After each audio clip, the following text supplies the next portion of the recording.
Hi అండి, మన్నా రెసిపీస్కి స్వాగతం. నేను మీ దేవిశ్రీ రవికుమార్. ఈ వీడియోలో high protein chole egg curry అనేది చూపించబోతున్నానండి. బడ్జెట్ తక్కువలో ఫిల్లింగ్గా పవర్ఫుల్గా మనకి హై ప్రోటీన్ అందుతుంది ఈ కర్రీకి. పులావ్లోకి, రైస్లోకి, చపాతీల్లోకి, పొరాటాలోకి, మిల్లెట్స్లోకి సెట్ అయ్యేలాగా ఈ కర్రీ అనేది ఎలా చేసుకోవాలో చూద్దాం. ముందుగా మనకి ఒక కుక్కర్ తీసుకొని 1 కప్ ఓవర్ నైట్ నానపెట్టుకున్న తెల్ల శనగలు, వాటిని చోలే అంటారు. వాటన్నిటిని కూడా మనం కుక్కర్లో వేసేసుకోవాలి. Overnight నానపెట్టుకోవాలి.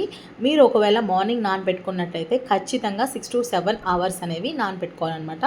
నేను ఓవర్ నైట్ నానపెట్టుకున్న ఈ శనగల్ని కుక్కర్లో వేసేసుకొని ఆ కుక్కర్లో మనకి మునిగేదాకా వాటర్ పోసుకోవాలి. మనం ఎక్కువ వాటర్ పోసుకోకూడదండి. మరీ ఎక్కువ వాటర్ పోసుకుంటే మనకి ఏంటంటే చోలే అనేది త్వరగా ఉడకదనమాట. అందుకే నేను 1 కప్ చోలే తీసుకున్నాను. దాంట్లో ఒక బే లీఫ్ వేసుకొని మనకి వాటర్ అనేది సరిపడా పోసేసుకోవాలి. దాంట్లో కొంచెం ఉప్పు వేసుకున్నా, 1 టీ స్పూన్ అంతా ఉప్పు వేసేసుకొని మనకి ఉడికించుకోవాలండి. కనీసం 4 or 5 విజిల్స్ వచ్చేదాకా ఉడికించుకోండి. నేను ఇంకో స్టవ్ మీద ఇక్కడ ఒక గిన్నె తీసుకొని, మందపు గిన్నె తీసుకోండి. దాంట్లోకి నేను కొన్ని లవంగాలు వేసుకున్నాను, ఒక స్టార్ పువ్వు, ఒక బే లీఫ్ వేసేసుకొని ఫ్రై చేసుకుంటున్నాను. మీకు బిర్యానీ ఐటమ్స్ ఇంకేమన్నా యాడ్ చేసుకోవాలంటే యాడ్ చేసుకోవచ్చండి, ప్రాబ్లం ఏం లేదు. ఇక్కడ ఎగ్ అనేది ఫ్రై చేసుకుంటున్నాను. నాకు ఒక్కదానికే కాబట్టి నేను 2 ఎగ్స్ తీసుకొని ఫ్రై చేసుకుంటున్నానండి. ఇలా ఫ్రై చేసుకోవాలి ఆయిల్లో.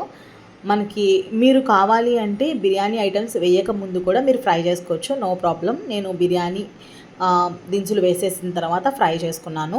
మీరు ఎలాగైనా ఫ్రై చేసేసుకోవచ్చు. ఫ్రై చేసుకున్న తర్వాత ప్లేట్లోకి తీసేసుకోండి. ఆ తర్వాత మనం ఆల్రెడీ ఒక ఆనియన్ అండ్ 3 చిల్లీస్ అనేవి పేస్ట్ చేసుకొని పక్కన పెట్టుకున్నాను. దాన్ని ఇక్కడ యాడ్ చేసేసాను.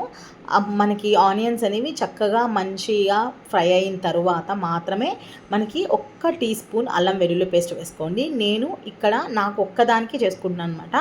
మా హస్బెండ్కి, మా పిల్లలకి కూడా నేను నార్మల్గా తినేస్తానని చెప్పారు చోలే వాళ్ళు. అందుకే వాళ్ళకి చాట్ లాగా చేసేస్తానమాట. ఆనియన్ వేసి కొంచెం క్యారెట్ తురుము వేసి అలా చేసిస్తానమాట. వాళ్ళకి అది నచ్చుతుంది, అందుకే వాళ్ళు అలా తినేస్తారు. నాకు ఎందుకో కర్రీ చేసుకోవాలనిపించింది, మీకు కూడా చూపిద్దామని చేస్తున్నాను అనమాట. ఇక్కడ అల్లం వెల్లుల్లి పేస్ట్ పచ్చి స్మెల్ పోయేంత వరకు కూడా మనకి ఫ్రై చేసుకోవాలి. ఆనియన్స్ ఇలా మగ్గించుకునేటప్పుడే మనకి పక్కన ఇంకో వేరే స్టవ్ మీద ఒక పాన్ పెట్టుకొని దాంట్లోకి ఒక టేబుల్ స్పూన్ నువ్వులు వేసుకున్నాను. అండ్ అవి మంచిగా ఫ్రై చేసుకోవాలి. మనకి నువ్వులు ఫ్రై అయ్యేటప్పుడు మనకి పైకి డాన్స్ చేస్తూ ఉంటాయి అన్నమాట, ఎగురుతూ ఉంటాయి.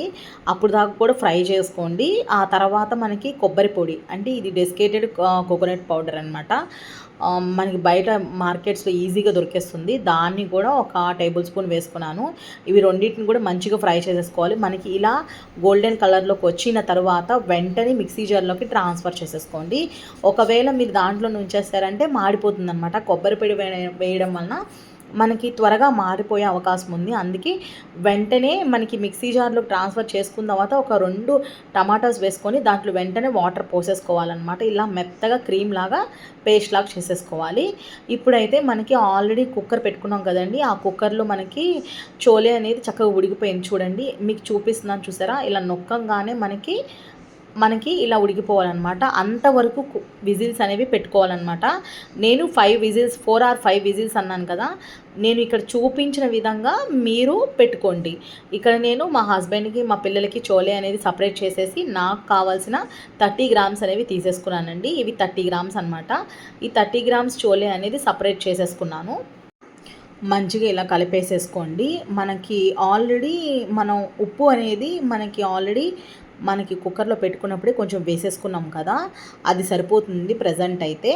ఇప్పుడు ఆల్రెడీ మనం పేస్ట్ చేసుకొని పెట్టుకున్నాం కదా, నువ్వులు, కొబ్బరి అండ్ టమాటా అనేది, దాన్ని ఇక్కడ వేసేసుకుంటున్నాను. దాని తర్వాత కొంచెం సేపు అలా కలిపేసేసుకొని కొంచెం ఒక 1/2 టీ స్పూన్ అంత పసుపు, 1 టీ స్పూన్ కారము, 1 టీ స్పూన్ ధనియాల పౌడరు, 1 టీ స్పూన్ జీలకర్ర పౌడరు, ఇవన్నీ కూడా వేసేసుకోవాలి.